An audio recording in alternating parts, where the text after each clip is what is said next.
Welcome to Money on Tap.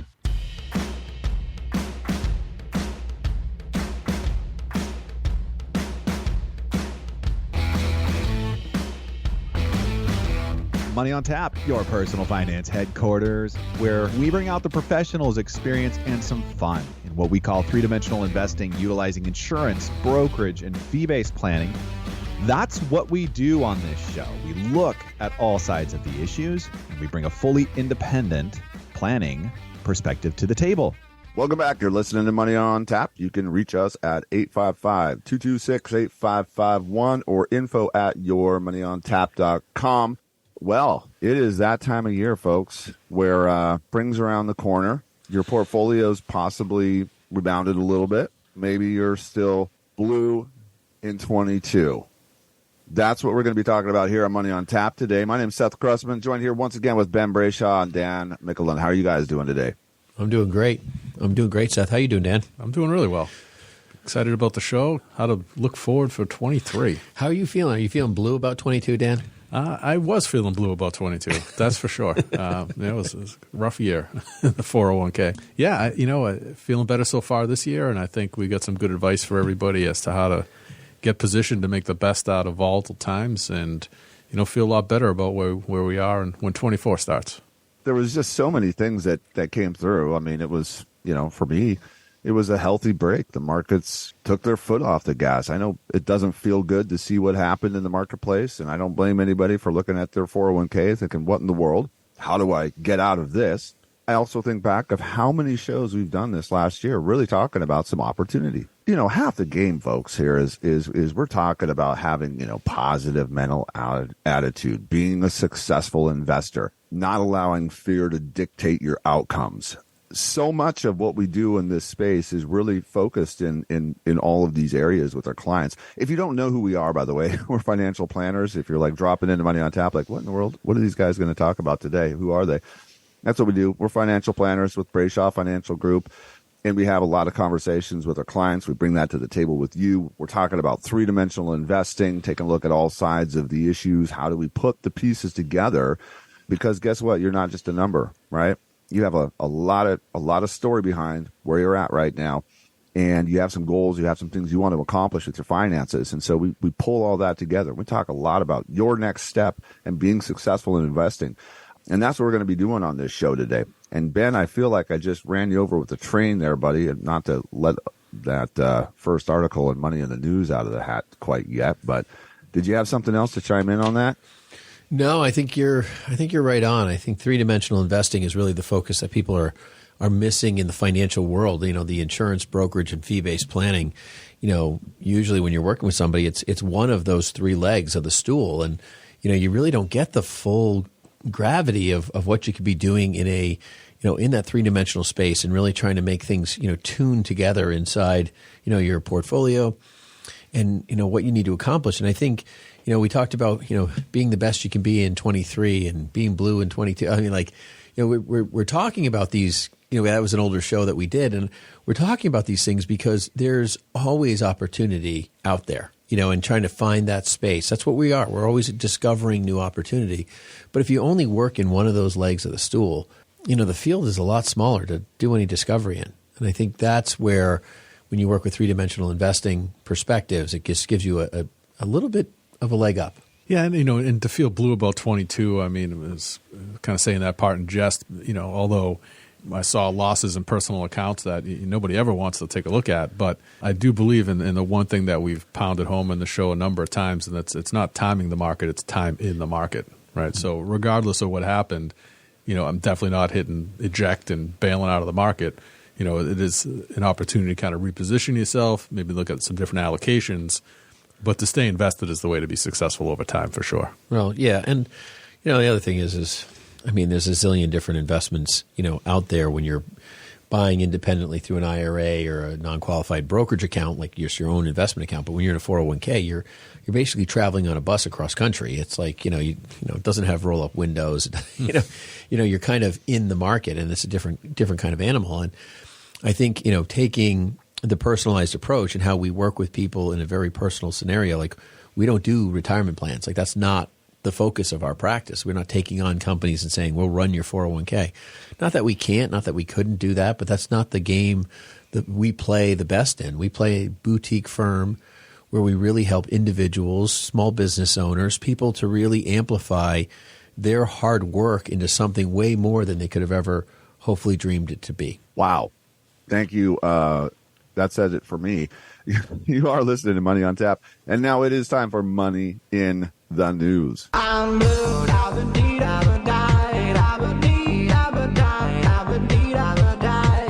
first up in Money in the News today comes to us from the Tampa Free Press. Corporate bonds may explain media coverage of the toxic Ohio train derailment disaster.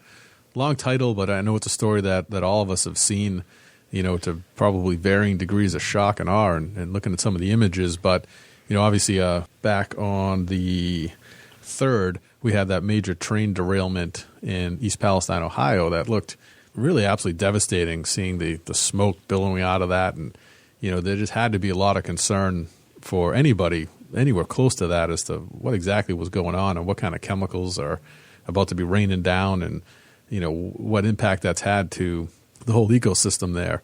I know it certainly looked concerning here. And, there was some very hazardous stuff that the government institutions responsible determined that the best way to deal with it was essentially to burn it on site, which seems like a ridiculous idea. I don't know.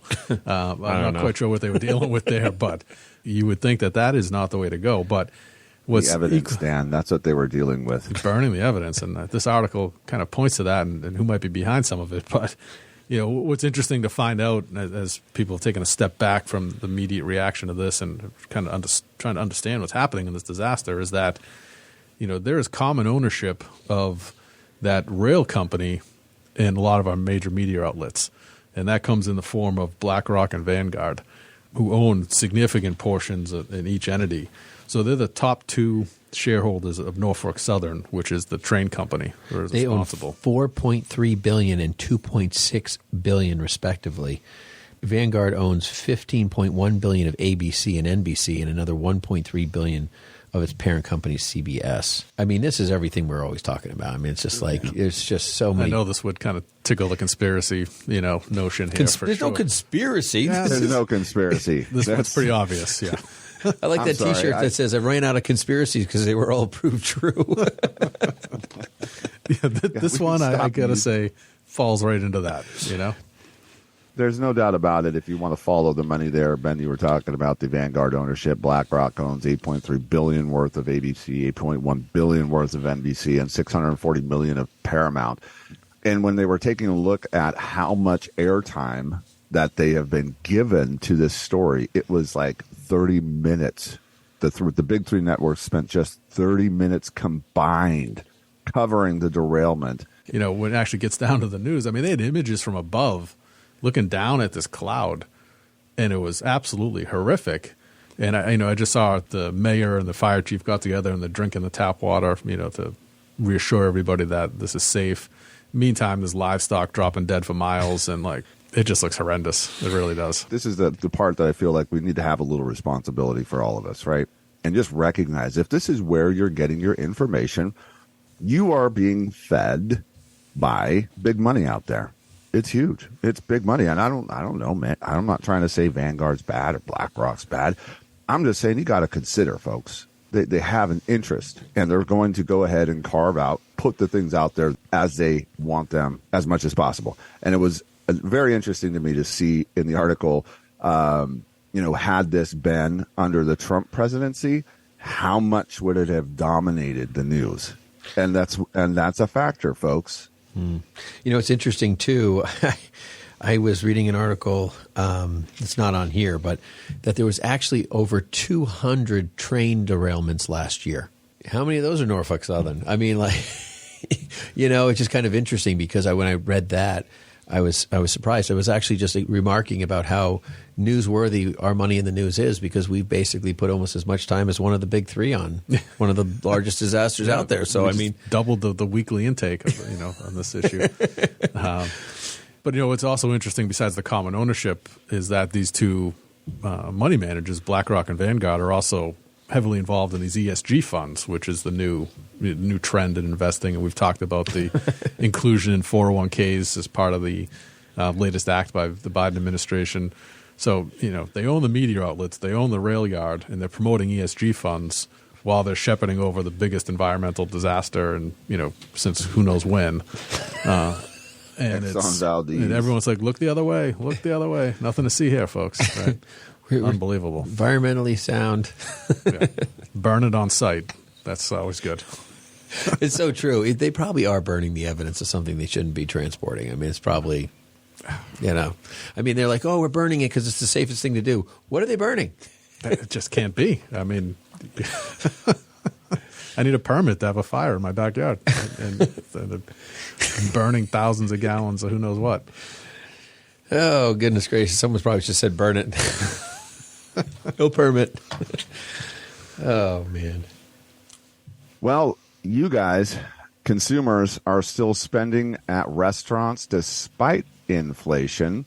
Brooke D. Palma from Yahoo Finance, thank you very much, bringing us this information, which is that we're all out there still eating it up. I can see that the consumers are spending at $86.6 billion at restaurants in the month of January, up 24% compared to the same month in 2022. That was some of the latest data from the U.S. Census Bureau. Spending at groceries, beer, wine, liquor was up 5.3%, totaling $78.9 billion last month. So apparently the prices out there are not keeping us from going out and spending. And, the other part of this that was interesting to me was that your Grubhub and, I don't know, wherever you get your delivery meals from, more people are actually starting to show up in the restaurants as well. And so there's been some interesting things with the plays there. What I thought was kind of most interesting about the article, and I did enjoy a lot of it, but the idea that people spend more at restaurants than they do at the grocery store, just on the face of it, just that simple statement alone, I found kind of mind blowing. I would have thought it would be 2 or 3 to 1 in the other direction, quite honestly. It just astounds me that people eat out that much. I got to be honest with you, we eat out a ton. And it's not because we're like dying to eat out. We're traveling between one sporting event and, one, event for one kid over another. And it's like, we need to eat. It's just life is packed with so much stuff. It shouldn't be this busy. And yet, between going here and there, I was like, oh, I'll grab him this. And my wife will go, I'll grab her that. And, we got 2 kids in college. So, it's like, my wife sent in so-and-so a meal pack, or something like that. So it's just always like there's always this out. And when we look at the numbers, I'm like, how is this even possible? Because the food bill's huge. The food bill, there's not a listener now. Nobody's going to disagree with me. The food bill has gone up drastically. Crazy.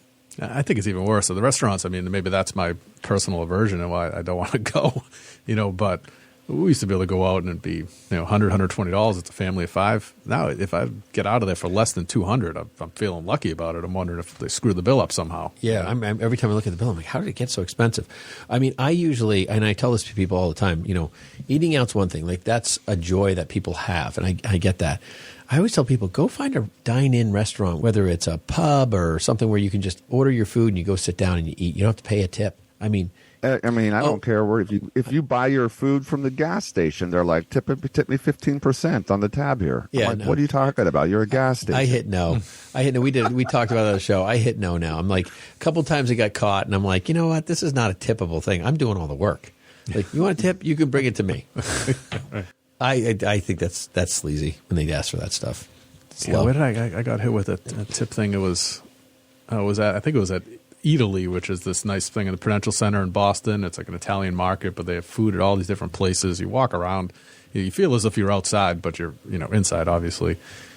But it was literally a walk-through. I didn't interact with anybody. I picked it up, I paid for it, I inserted my own card, and it was like, and there was a suggested tip thing that popped up, and I was like, I haven't even spoken to anybody. Like, I literally did this all myself. But anyway, one of the big things I learned was that Italian food apparently travels well, and that's one of the challenges I've had with the whole Grubhub thing. Is like, I get the food and I'm like, oh man, this is not as good as I was hoping for. Anybody out there with some helpful tips of where to get your food delivered from other than a pizza? More than 60 companies tried for a 4-day work week, and results show why 92% are keeping it. This article is by Chris Pandolfo. This is Fox Business. Man, this was a really interesting article. There was 61 British companies with around 2,900 workers enrolled in an average of working 34 hours among 4 days, in which it was from June of last year to December, and they could choose any 4 days they wanted to work. Right. The only stipulation was everybody had a reduction in hours and kept the same compensation. And the results of this were actually phenomenal. So at the conclusion of the 6 months, I'm quoting this, at the conclusion of the 6-month trial, 56 of those companies, or 92%, decided to stick with a 4-day work week, and 18 of those companies did so permanently. That's crazy. Now, the article goes on to say, and I think this is really interesting because there's a lot of dynamics around people having, one job or two jobs and trying to fit things in and life in and well-being and so forth. But it says here that 15% of the employees said that no amount of money would induce them to return to a 5-day work schedule. Yeah. No amount. Yeah, people are willing to trade off vacation and raises and just straight compensation in any form you can imagine to maintain that schedule. And this wasn't just something that was good for the employees, by the way. I think it's super important to note that the companies participating saw a revenue increase of 35% on average. Yeah. 40% of employees almost reported feeling less stressed, and 71% said they had lower levels of burnout. Yeah, and staff losses were down 57% as well. So, clear message here. People were more productive. The employees liked it. They were likely to stick in their job. And from an employer's perspective, they didn't need to offer them additional benefits to kind of entice them to engage in this. So there's going to be some more data coming through that I can't wait to see. That was just from England, but there's the Australasian pilot. There's the European, the South African, Brazilian, and then we've got North American results coming in the next few months. Boy, my blood pressure went down just reading this article. I don't know about you, but Ben, I don't know what to tell you, man. Which one of these days are we going to, start checking some boxes here? Yeah, no, I'm going to try to move mine from a 1-day work week to 4. I've heard that would make it more productive too. Yeah. I grew up with my dad working a 4-day work week. And I will say that from the perspective of the kid growing up in that environment, and Dad also took one weekend a month that he was on call. But it was cool. I always knew that my dad had Friday off. And that was, he was at home and he was doing projects. But, he was also working 10-hour days as well during those days that he was on and working hard. But, some of the other things that were pretty cool to see come through was 71% of reduced levels of burnout, and 39% of the employees, felt less stressed. I wonder how many companies, if they go to a shift like this is going to be one of those tools that starts to really attract other talent, Yeah, I think it would definitely do that. I think people would be very excited about an opportunity to do something like this. But, we were talking before the show, I think it's a great trade-off, too, for those employees out there. You see there's a couple of them going on where they're demanding to maintain this work from home and Zoom in kind of a thing. Well, if that's the trade-off, you got to show up, but you do it 4 days a week as opposed to 5. I think that's a win all around. Well, folks, were you feeling blue in 22? That's what we're going to be talking about here, is resurrecting your finances, or at least maybe some attitude around the finances. We've got some interesting data to recover from the last year as well. You're listening to Money on Tap. Don't go anywhere. We'll be right back. And you can reach us at 855-226-8551 or info@yourmoneyontap.com. I'm blue, I've been deed, I've been died, I've been deed, I've been died, I've been deed, I've been died, I've been deed, I've been died, I've been deed, I've been died, I've been deed, I've been died, I've been deed, I've been died. I'm blue, I've been deed. Folks, we have a lot of fun doing this show. Money on Tap. And Ben and I have been financial planners for years and years. And our goal here with you is to bring you into the room, have the conversations that we have. We think these are critical conversations for you, but we understand this is a limited space. And what we'd love to do is to open the doors to you with us at Brayshaw Financial Group so you could experience what it means to have three-dimensional planning in your life. Let's take a look at all sides of your situation, your scenario, and see how we can put together the best plan possible, taking into account your risk. How much can you have in the market? How much do we need to have set aside and doing different things for your life? That's what we do as planners, how we engage with you, and we welcome you to do that with us. You can reach us at 855-226-8551 or info@yourmoneyontap.com. Now, if you have $250,000 that are investable assets today, our planning is free to you. We want you to have the playbook to have a successful experience in retirement. Give us a call, 855-226-8551 or info@yourmoneyontap.com. Ben and I welcome you to Brayshaw Financial for complete wealth management. We appreciate you listening to Money on Tap with Ben, Seth, and Dan. You can contact us at 855-226-8551 or email us at info@yourmoneyontap.com. And now, more of this week's program.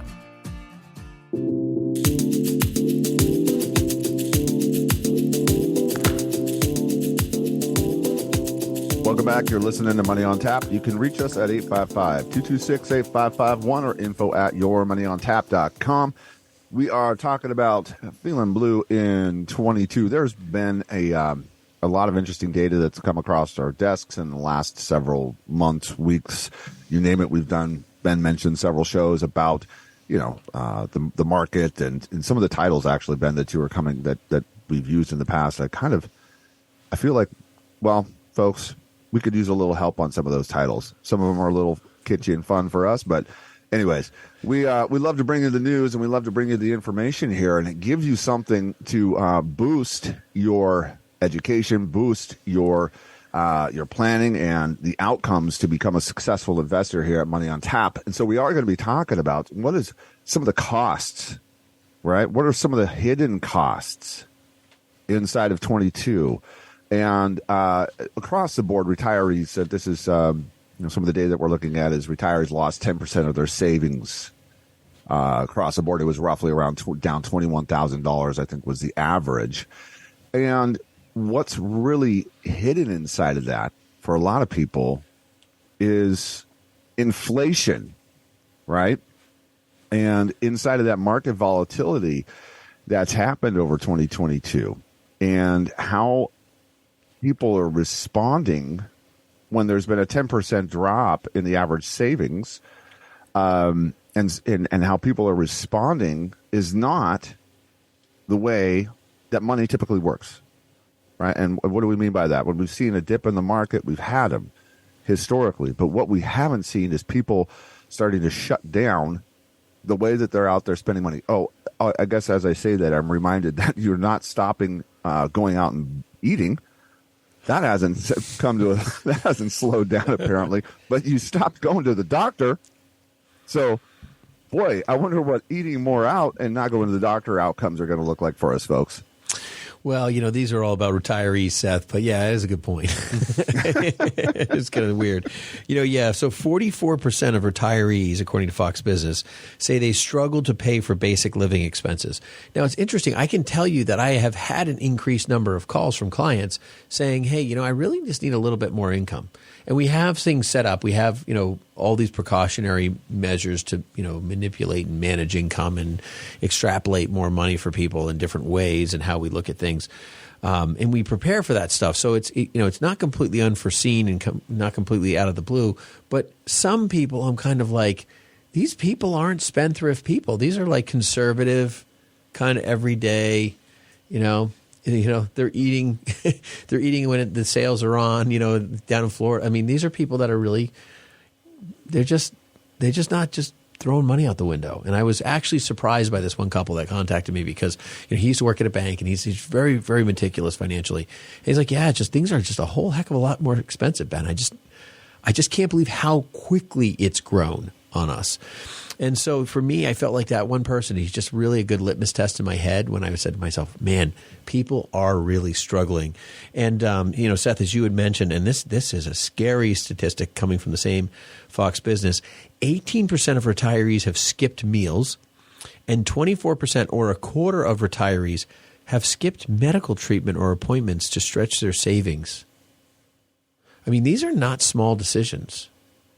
You're not thinking about like alternating what meals you're eating and taking one less a day because, I mean, I'm hurting beyond eating. I mean, this is well-being. Well, that's coming to my mind. First is that people are jeopardizing their health over this. I mean, they're finding themselves faced with these kind of drastic decisions, and they're erring on the side of keeping the money in the account, but risking their health to do so. And there's got to be a better way. But what's alarming in all this too is, and these statistics are coming from Fidelity, but they say retirees need an average of 10 times their income by age 67 saved up. And so they're coming up with this number of 541,000, but retirees on average, that's the goal that they should have, but retirees on average actually only have about 170,000. So there's a significant gap going into the problem. And then when you throw inflation on top of it that you mentioned, Seth, it really is making it difficult to have the rubber meet the road here under these kind of conditions for sure. Yeah, no, I agree. This Fox is quoting that when we've talked about inflation, and so the numbers are all over the place, but this particular article had mentioned that groceries were up 31%, utilities 26%, gasoline 24%, and credit card bills 22%. These are the most common expenses retirees are having trouble affording. Now, I just think it's really interesting that when we're talking about 10% of savings dropping in 2022, markets going down, 10, 20% for people, sometimes 30.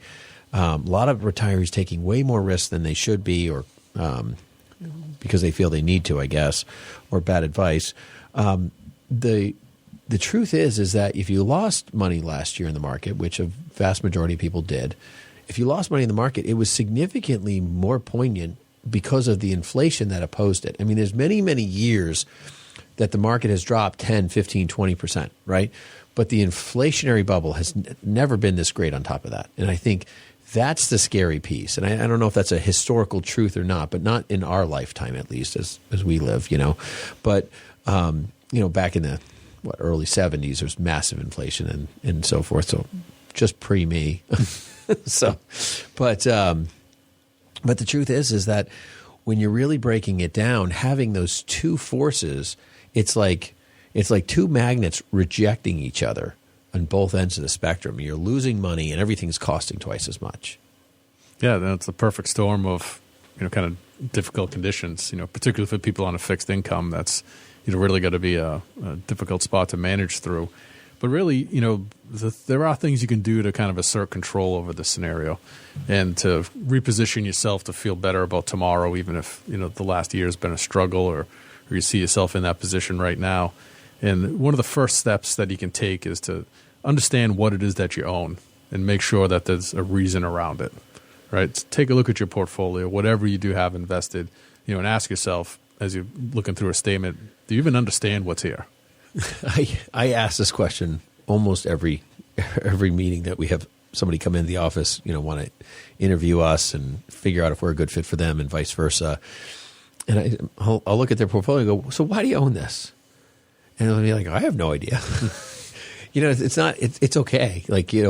But you should have a reason. It's not that anybody's expected to, but, start taking a little bit of, assertiveness inside, why do I want to own this company? Do I believe that this is a good investment? Do I believe that this company's, are they profitable?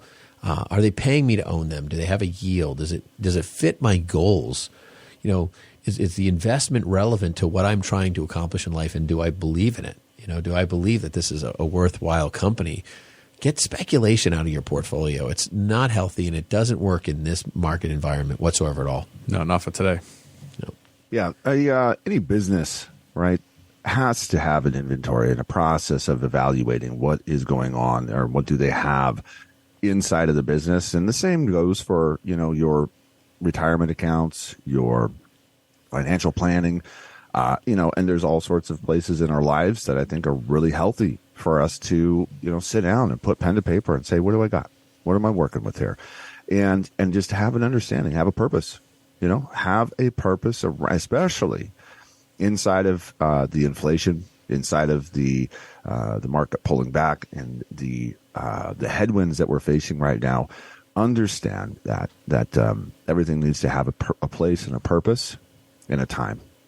You're listening to Money on Tap. You can reach us at 855-226-8551 or info@yourmoneyontap.com. We are talking about feeling blue in 22 and putting together a plan for 2023 for you to be successful in your investing. Want to take just a minute to say thank you for joining us by podcast. If you're listening to us via radio, hey, we are also out there in podcast, iTunes, iHeart. I don't know what else, but there's a lot out there that you can find if you want to listen to us on a podcast. And one of the challenges that we love putting out there for you is increasing your literacy, your financial education. Grab one of those podcasts this week, download it, listen to it. Join us here weekly as well on the radio lives, and we just appreciate you joining us in our community out there on Facebook, Instagram, Twitter, LinkedIn, you name it. We're out there, and thanks for being a Money on Tapper with us. So we've got some stuff that we need to get down to, folks, and this is number 2, trust in diversification. Is this something that you've ever heard of? Diversification, right? I think we've talked about it a few times. It comes up in financial planning every once in a while. So how is this going to help you when the market declines, right? It's that idea of all your eggs being in one basket. So many people out there, when the market's on what we'll call a rip, it's going up. Everybody's excited about the market. It's going up. Oh, I've got the QQQ. I've got the this. I've got the that. And everything's, going gangbusters. Well, a lot of people will start to follow, some market trends and start to shift their portfolios and just, 1 or 2 ideas, or even just going into an S&P 500 fund or whatever that is. Having all of your stuff in these ideas, these 1 or 2 ideas, can really, really hurt you, especially the closer you get towards that retirement window. Now, diversification is the idea that not everything is going to be falling simultaneous, right? We have experienced that in these marketplaces where equities, right, the stocks have fallen, simultaneous bonds have fallen, and that's not something that happens traditionally a lot. There was in June there was nowhere to hide. It didn't matter what you were in, right? And so that be diversified was kind of one of those places where people were saying, hey, wait a second. Well, I thought I was diversified here. I've got this 60-40 portfolio, 60% equities, 40% bonds. Why is everything still coming down? Well, historically, the models of diversification will work to your advantage, right, to level out some of the pullbacks as they're happening. And as we speak, we're in a place where we've got rising rates environments, and guess what's happening in some of those bond environments, right? Those flight to safeties are once again showing some promise to really help to buoy or balance out these portfolios. And so, diversification, it works. And you have to take a look at the laws of large numbers as well. Can't just take a look at 1 month, and like I mentioned in June. You have to take a look at historically over time and start to use these towards your advantage. Yeah, I think for a lot of people, particularly passive investors in a 401k, you just buy a bunch of index funds and kind of ride it out. And in that environment, in a 401k specifically, which is in theory designed to be a kind of long haul investment, that would make sense. But in some of your after tax accounts, if you're investing with a specific time horizon in mind, particularly now under these conditions, just passively holding indexes may not be the play for you. You might want to get a little bit more selective with it, and that's certainly something that we can counsel people. But the third tip up would be to be ready to buy the dip, right? And that's something that we talk about kind of on the heels of a downturn in the market, or for any particular individual stock if you're following a handful of them closely. And all that is really saying to the listeners out there is, be ready to recognize opportunity and get in. It's good to have some cash on hand in your investment account, particularly to get poised for when something, appears to be oversold and looks like a real buying opportunity. Even when the market's down in virtually any circumstance, there's some stock somewhere that's making money that day. Yeah, I think there's a number of reports. There's more cash on the sidelines than ever in history, and a lot of that has to do with the printed cash by the government. I mean, it's just so much money has been infiltrated into our society this way. But there's more cash on the sidelines than ever in history. So you're not alone for the people who have some cash and trying to figure out where to do that. I mean, we went anywhere from 20 to 30% to cash in our 60-40, 70-30, 80-20 models a couple weeks ago when the market was kind of hitting that peakish range.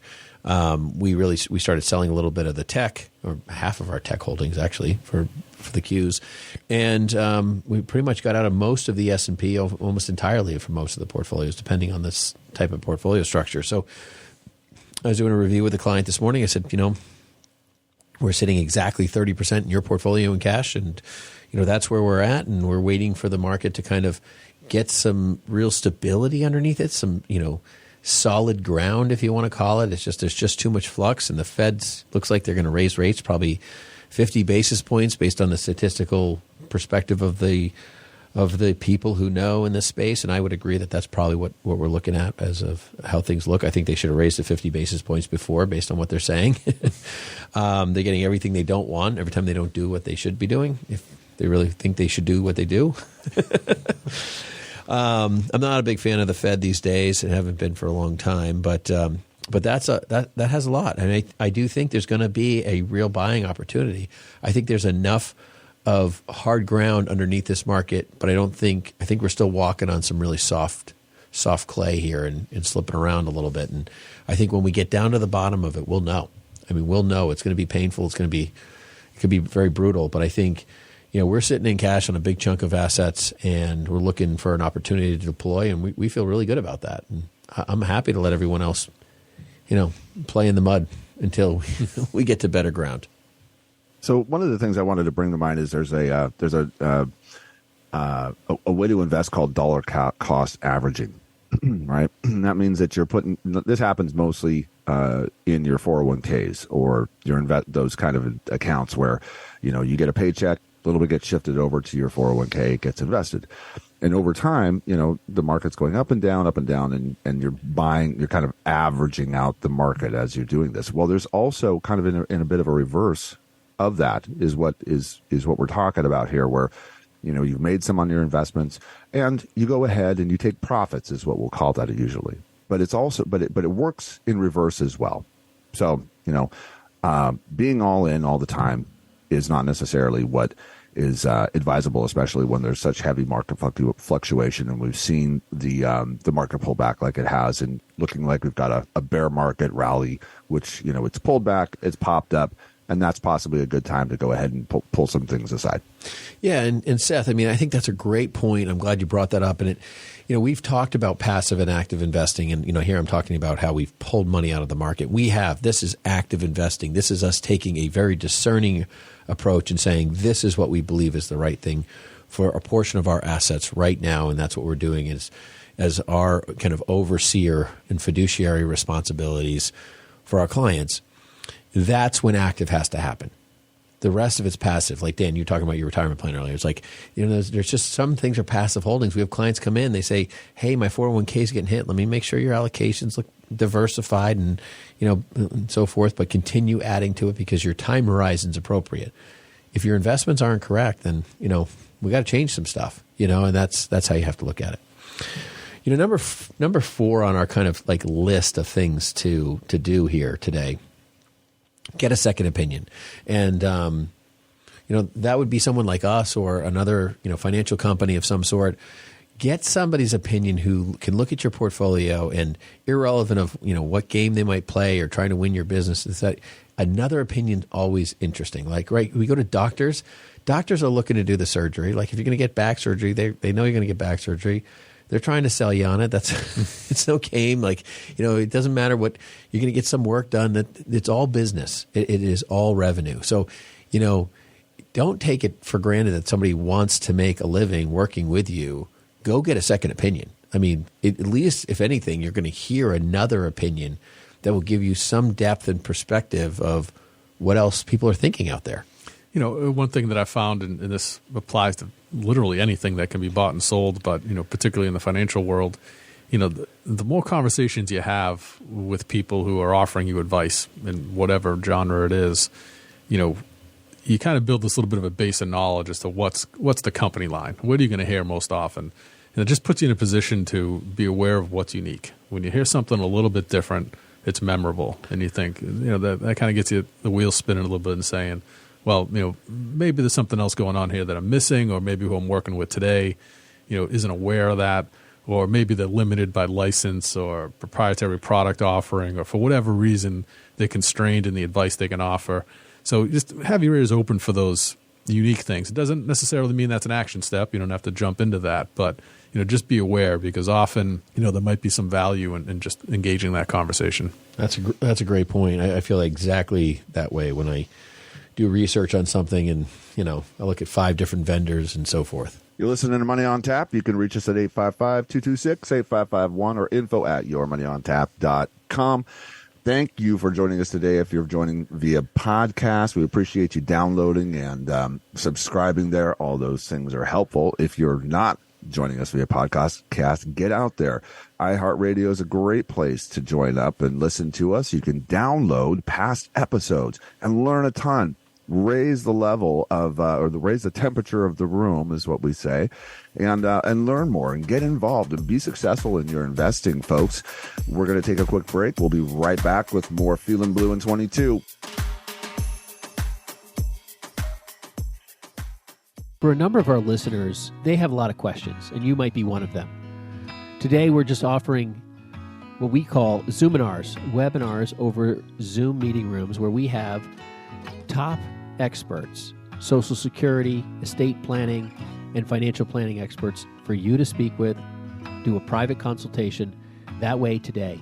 We're also having webinar-based Zoominars where we're going to have multiple groups where you can be part of that and enjoy that as well. Give us a call at 855-226-8551 or email us at info@yourmoneyontap.com to schedule your Zoominar. You can reach us at 855-226-8551 or email us at info@yourmoneyontap.com. And now, more Money on Tap with Ben, Seth, and Dan.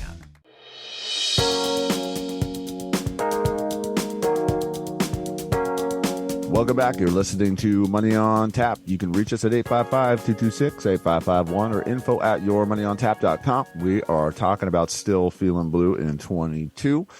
Mentioned the podcast earlier. Appreciate the subscriptions and the downloads. All those things help us out there in that world. And if you're new to podcasting, go check out iHeartRadio. Go check out iTunes. Download a couple episodes.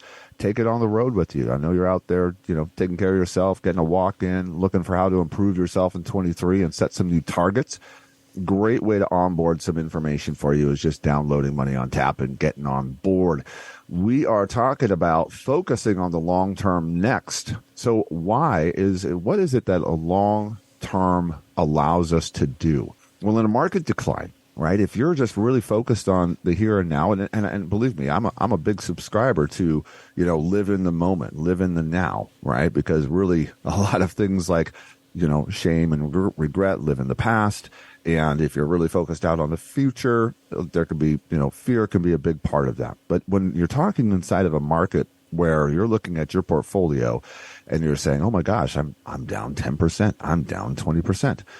Okay, take a breath. That's a good point in time to give a call. Maybe you're out of your depth. Clearly, you're not comfortable where you're at. Okay, so some of the things that we could start to do to try to, take a look at where you're at. What do you have? We've gone through the inventory. We're looking at your assets. How do they serve the purposes? But when we're pulling this all together, we're going to bring it into perspective around that long term. And that's where you've got to be able to have that 30,000-foot view. And most people don't do it on their own, folks. If you're one of the few out there that do, more power to you. All right. There's more people here listening to Money on Tap that are now able to start to do those things on their own because they are here with you listening today and they're learning how to do this. But most of the time, we all need coaches in this environment. You know, we need a coach at the gym to teach us how to lift properly and not get hurt. When you start getting to, I'm going to go get healthy, get to the gym. And guess what? I haven't lifted weights for, 10 years. I don't know what I'm doing out here. Start lifting stuff and throwing it around. Next thing you know, you hurt your back and you're not in the gym and you don't get back. So there's a process to this here. And that's one of the ways that we love to help our clients engage healthy around their finances so that they can start to live in the big picture and take a breath and be able to enjoy the here and now.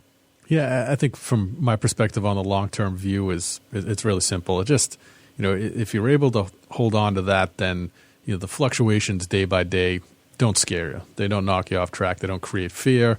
You just accept that that's part of the ride of being in the market and understanding, where you're at today is important, but your eyes are focused 10, 15, 20 years down the road. And you're much more concerned with the outcome at that point than today's reaction to the news on Twitter. Both of you guys, I 100% agree with. And I just think that the biggest problem for people is they look at their money singularly as it's one asset. And we just don't look at it that way. So when we communicate with people, we're like, well, we have to look at the long term. Like, how long are you going to use this money? But, the money you're going to spend today is not the money you're going to spend 20 years later or 40 years later down the road in retirement. Like there's money today, and if you're just retired, there's money you're going to spend next year, and there's money you're going to spend 5 years from now, and 10 years, and 20 years. And people invest their money as if it's one block, like it's one asset, and they put it in one thing, and they think that's going to just how they're going to manage it. And the truth is that, every time I've ever, any mentor relationship we've ever had in financial planning, and Dan and I, we audit people, and, we don't talk about money that way because it doesn't operate that way. That's not the best way to plan for it. It's not the standard in the industry, but what I do find is people who don't do three-dimensional investing are trying to sell one product or one type of thing. And it's like, oh, put all your money in our fee-based account. We're just going to charge you a fee, and that's all we're going to charge you. And if you make money, we're going to make more money. And that's how you're going to win. And this is our portfolio max for you based on your age. That's a one solution. That's not many solutions. That's one. And then you meet the insurance guy who says, hey, I got this annuity, and it's provides an income. You put all your money in here. You get an income for retirement, and you're all set. That's one solution.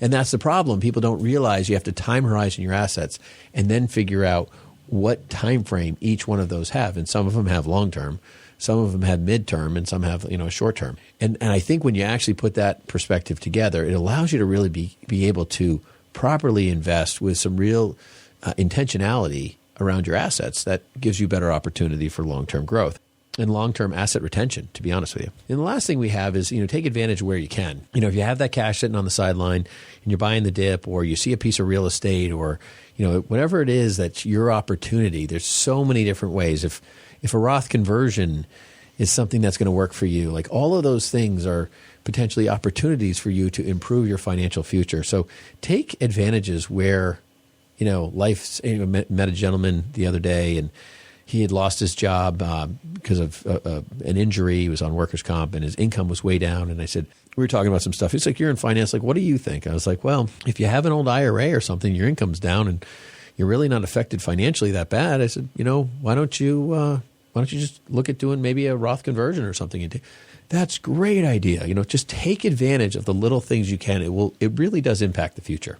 Yeah, I mean, the things might, appear to be kind of gloomy, but that second set of eyes is a little less emotionally attached, might be able to give you some good guidance there and create a better opportunity for down the road through some simple mechanisms like the Roth conversion, right? So take care of that tax burden and move on from here. So, we've talked a little bit about kind of steps to get prepared, but, what are the things, what are the finite actions that you actually can take, and where do you consider for putting your money going forward? One thing that is an opportunity for today that hasn't been an opportunity in a long time is the fixed annuity world. There are some very attractive rates out there right now for relatively short-term investments. I mean, we're looking at a 2-year rate offering of 5% guaranteed by one of the providers. I mean, I have not seen that in 20 years of working with insurance companies. That's really an incredible opportunity. the conversation is that you don't have to take the risk. Like if you're burnt out from the market, you got cash sitting on the sidelines, there's always a way to take advantage. Like this is a 2-year fixed 5% rate. There's plenty of time to figure out what's going to happen. I mean, honestly, I don't even know that the S&P is going to be up 5% between now and next year. So, if you look at a little longer term, we get 5.65 guaranteed for 5 years. I mean, that's the best CD you'll have had in forever. So, real good opportunities there. Something else we do a lot of work with is in the buffered annuity space or indexed linked annuity space, which is a way to stay connected to the market, participate when the market's good. But there's a lot of strategies built into these kind of products that will protect you from either all or some of a downturn from where we're at today. Yeah. You mentioned some great things there, Dan. Inside of that, there's also opportunities in the buffered ETF world as well. It has some top side where you really can cap out at, say, like 20% if the market does that well. That's all you're going to get. But on the downside, it might protect you 10, 15% or something like that. And these are also considered liquid assets, which is one of the places that is really hard to find some of those. It's a very niche kind of a world out there that not a whole lot of people are, engaged in. But these are some of the things that you're just not going to hear, flipping on Money News and taking a listen to Money News. You really got to sit down and spend some time with people that are working in all areas of this and doing the three-dimensional work. And, if it's not us, hey, we'll celebrate it. We will celebrate you working with somebody that has the know-how to get you where you need to go. But doing the work, right? Doing the work. There's no way to get around the fact that you're going to have to engage somewhere, somehow to be successful, right? It just doesn't happen on its own. And we welcome you here at Brayshaw Financial Group and Money on Tap to do this work with us and to learn what it is that is important to you, and to connect you with that next piece so you can take that step forward and be confident in who you are, how you invest, and what those outcomes can look like for you. Build that up. Be successful in your investing. Yeah, another area that we've talked about repetitively over the last, I don't know, it's probably been on almost every show for the last 6 months, or a year or 2 years, is just, dividend-based investing. I mean, there's just a lot of opportunity in, profitable, big blue chip companies with, some decent yields that could really be a good long-term hold. I mean, depending on, your time horizon and so forth. I mean, if you just want to collect the dividend and you don't really care about, I have clients who have inherited stock, big blue chip ones, that they just collect the dividend. They don't care what the stock's worth tomorrow, the next day. It's, it's been around paying increasing dividends for 25 plus years, and they're happy counting on that. It's not the best way to manage your diversification, as you pointed out earlier, Dan, but but people do that, and I like a diversified portfolio in the dividend mix, especially in this space. The other one we have on our list is bonds. Bonds are a complicated story, but I think if in the same capacity as the dividend portfolio, if you like the yield of a bond and you actually buy the physical bond and just hold it till maturity, you'll get your money back, and that's the guarantee of the bond and claims paying ability of that organization or that government or whatever you're buying. But if it's paying you 5 or 6%, as long as you hold on to it till its maturity, you're going to get your money back. I think what's in common with these 4 options that we just kind of ran through quickly is that to varying degrees, but in each instance to some degree, there's some predictability in it, right? Yeah. Whereas if you're just riding a straight growth equity portfolio these days, there's zero predictability in that whatsoever. That's a great point. As you're nearing retirement, if you need a little bit of that, kind of knowing what's coming around the corner next month or next year to meet your income needs, I would say kind of slim your vision down to some of these 4 opportunities here. Yeah, to consolidate that too, Dan, you make a point. The bond space and the dividend space, the idea of buying and holding it to some period of maturity, whether it's, how long you think you're going to have it and keep it until you hopefully get your money back and its asset value, or bonds holding it till it ends. That's really where the yield becomes the determining factor if you're happy with that income. With bond funds, which are really dangerous, you have a bond trader who's trading these things in and out. You don't get to decide their maturity, and that's the big problem. Folks, you are listening to Money on Tap, and that's going to be a wrap for us today. I did hear so much as we went through the show, more around diversification. Not only just asset classes and portfolios, there's activity, there's passive. There's time horizon. There's all these different layers of diversification that, again, that's a big part of what we're talking about here, how you can be successful moving forward. It's been a pleasure, whether you join us here at Brayshaw Financial Group and become a part of our community, or you're just listening. We want to celebrate you and thank you for being here with us. Go download a podcast, take it with you, raise the temperature in the room, folks, and be successful in your investing. Thanks for listening to Money on Tap.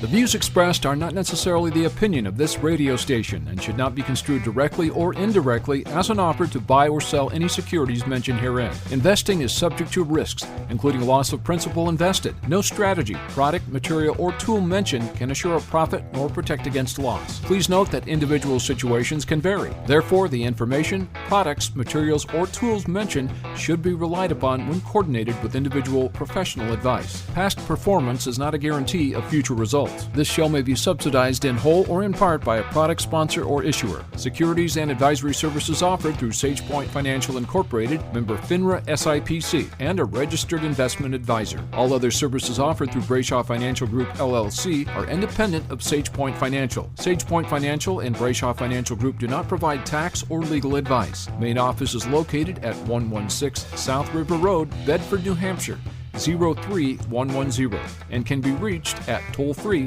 855-226-8551. Well, bye.